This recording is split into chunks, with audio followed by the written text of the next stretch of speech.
Good day, poker peeps. So I'm a firm believer that within the first 20 hands, even oftentimes within the first 10 hands at a table, you can get a pretty good idea of the various player types there, so you can start exploiting as soon as possible. You don't have to wait till your HUD develops 50, 100 hands on a player, right?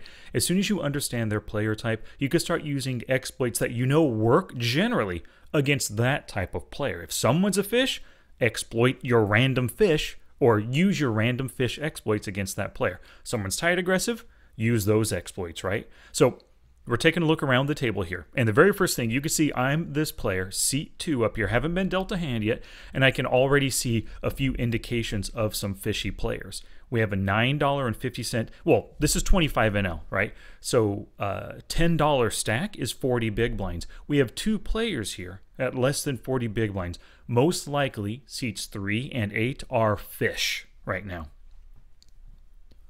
Betting when check 2 full pot, interesting. Could be like a maniac kind of fish. So you can see the HUD popped up right here. As soon as I'm dealt my first hand, they'll move around the table to the accurate spot. You can see this is player 1 who is up here, right? But player 8, I already have him pegged as a fish. Let's go ahead right now and we'll already give him the green color. Now, one of the things you might be saying, Sky, that's not enough information to go on to know he's a fish. And I'd agree with you. It's not enough information, but it's a very good indicator. And here's the thing about tagging player types. You can change it at any time. If I tag these 2 guys as fish, but they turn out to be super tight, aggressive, strong, competent players, they're making good bet sizes, they seem to be bluffing well, they value bet well, they check behind on the river, whatever the case may be, I'm always willing to change it from a green fishy color to a yellow tight aggressive or an orange lag color. But this is my first read, and it's just stack size here. Oh, a limp. What player is this? Player 6 right here. A limp and a second limp. I love this. 6 and 7, they're both fish. And so you could see just in the very first 2 hands, I already know 4 fish at the table. Now, I've already tagged this player as a fish, and now he just now limped, kind of cementing that idea in my head. So we've got the fish, another hard to hit board, king, king, queen. It's kind of a small bet. Feels like a total bluff right here. Now, because these players are fish, I highly doubt anyone's going to come in for a bluff raise. This might be a raise with an open-ender like Jack 10, maybe trying to squeak out value with a king, or maybe just a queen as well, to try to take control of the pot right there. Awesome. So like I said, the HUD's going to reset, or the HUD panels will reset around the table to correspond with the player type once I'm dealt my first hand. Min raise, that's often kind of a sign of weakness right here. I just don't know enough about this player. He has over a full stack. We're not going to make any reads just yet on player 5. Whereas his HUD right here, he's 0-0 after 2 hands. So the interesting thing, this is ignition, right? I haven't been dealt a hand yet, but PokerTracker's already recording some stats on my opponents. Okay, my first hand.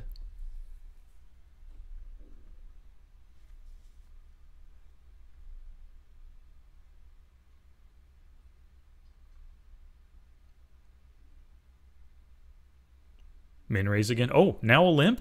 Wow, player 5 is a fish. That small bet, that small min open raise on the prior hand. Now he's limping in the MP. Total fish. He developed a decent stack, though. Over 100 big blinds right there. Oh, and nice. You made a 75-cent raise. Okay. Kind of a smaller ISO raise. I sense quite a bit of weakness here, but I don't have a good 3-bet bluffing hand. Decent 3-bet squeezing spot now. I just don't like my hand enough to really attempt it. Too bad I didn't attempt it. So calling the 75 cents out of the small blind, that is a little bit fishy, especially seeing as how you got 2 players left to act, but he could be a decent player with just a hand willing to see the flop, not expecting the brand new player or the limper to come back over the top. So can't really make... Oh, and it was pocket queens. Whoa, a slow player with big pairs, right? That is interesting. So is the HUD accurate now? Player 1. Good. Let's make a note on it. small blind call, 3 big blind open, no, ISO with queens. Now, that feels like either a very fishy or a very nitty kind of play. I don't necessarily know yet, so I don't want to color code this player just yet. But we got a fish here, got a lovely fish here, another fish. Wow, we are surrounded by the fish. Loving this table here. Oh good, we actually have a decent open raise size right here. Even though he limped in that prior hand, he has that short stack.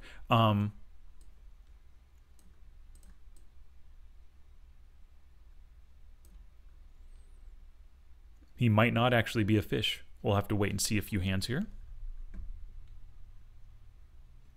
And that's an interesting slow play by this player with pocket queens.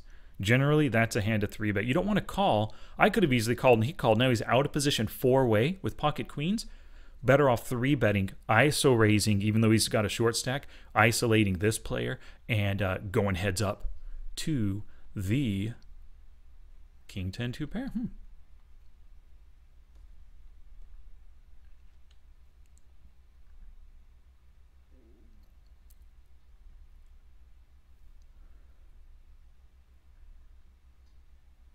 5 big blind raise over here. Okay, using his chip stack, trying to earn more pots or earn more chips, kind of playing with house money potentially. But let's see if we can see a showdown here, figure out what that hand means. I think I want to move this right here so that fold button isn't really covered that much.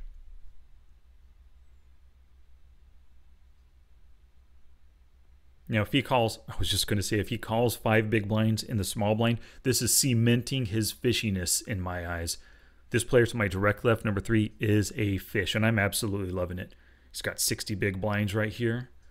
Plenty for me to tackle and to try to isolate, especially when he's in the small blind and big blind from this point forward. And when I'm in the cutoff and he's on the button, he might call me, the blinds can fold, and then I isolate him effectively as well.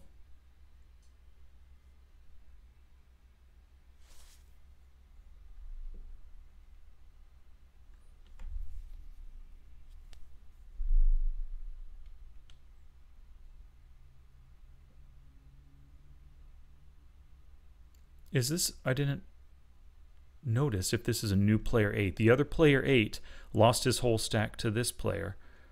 But is this a new 8? And if so, he comes in with a really short stack here. Could have been transferred from another table.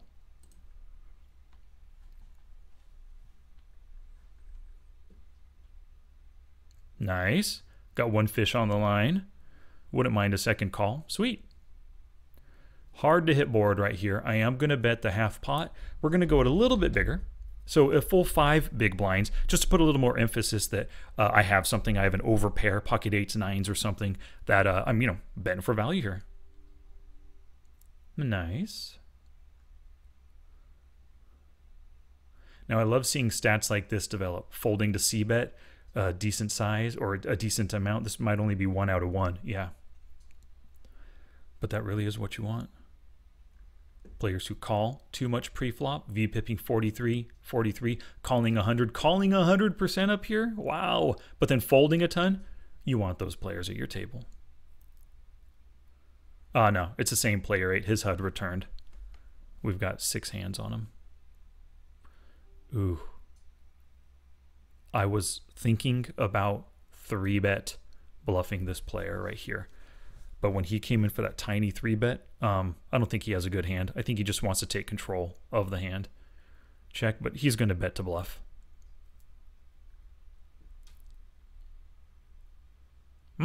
Full pot size bet. You tilting after losing your stack to him prior?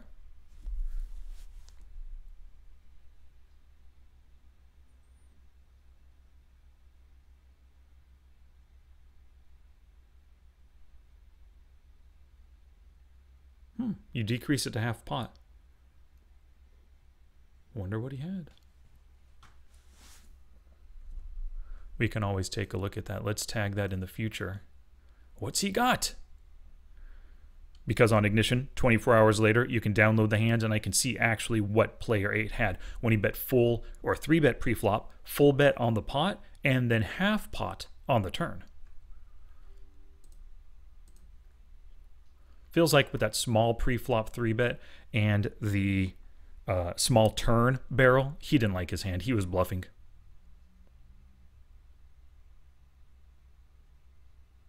Nice. Fish doesn't like to fold on the flop. So I have to plan the double barrel here, right? So I will. I'm going to bet this flop no matter what. I'm going to double barrel on this turn no matter what. 1.5. Let's make it so it's 6 big blinds. One more cent's probably not going to make a difference, but when somebody sees 1.5, they realize, oh, that's 6 big blinds. That's more than just like a weak 2 or 3 big blind bet.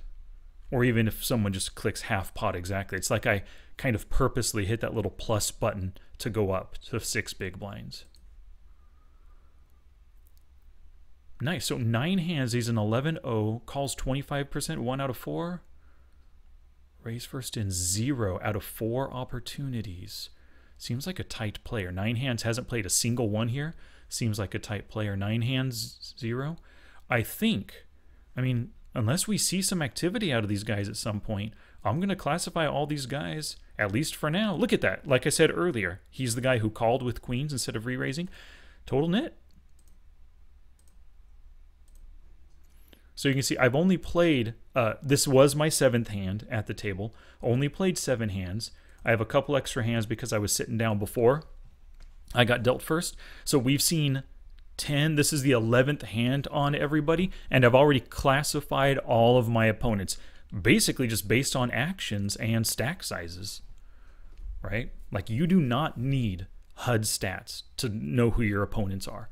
And that's one of the things, like what I'm doing right here, this is what you should be doing if you're a live player playing at a casino. Your very first time going to Vegas, the Bellagio, you sit down at a table with all unknowns. Truly, like within the first 10 hands, you should be able to spot them. And let's say there's only one table of 2-5 going on right now, and that's the table you're on the wait list, you're going to sit there.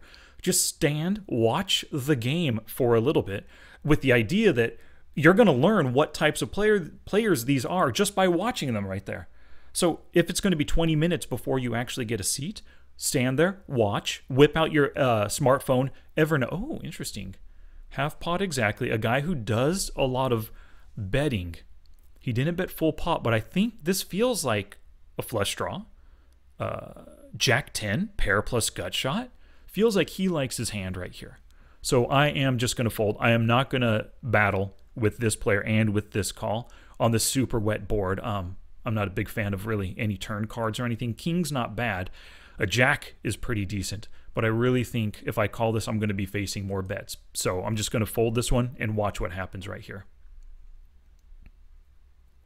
But yeah, so if you're at a live table, just stand there and watch, whip out your phone, have Evernote, and start taking hand notes on seat 1, what type of player, seat 7, what type of player they are.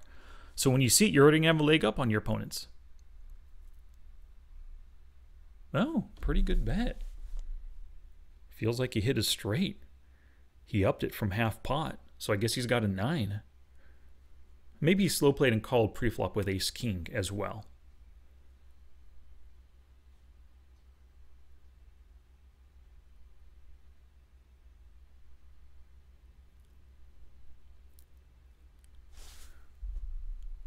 Good size bet. I think he's going for value. Jack, and pocket 9s and jack 9, yep. The fact that he made that call versus a half pot donk bet on that board meant that I was in trouble with my 1 pair hand. I don't need to tag the hand because we saw what they had. Jack 9 and pocket 9, sweet. All right, so that's all I intended to do for this video, a really short one right here. I'm not going to play another round. The whole goal behind this video was just to show you how within a very short time and having hardly any stats on any of the players at all, you can classify all of your opponents. And I basically know who they are. I can continue at this table, keep playing, keep exploiting them using those general exploits that work against basic player types. And if we look at this table right here, just one last note. This is a great table to play on. 1, 2, 3, 4.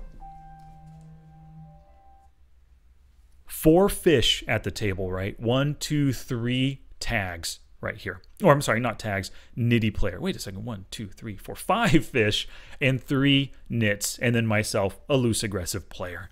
All right, thank you so much for watching this video. I really want you to take action the next time You play on Ignition Poker. Maybe the next time you're in a tournament and you sit down and you don't know any of the players at the table. Start classifying their player type right away. Like I said, you do not need to wait for 20, 50, 100 hands on them to start understanding their player type and exploiting them. All right, thanks for watching.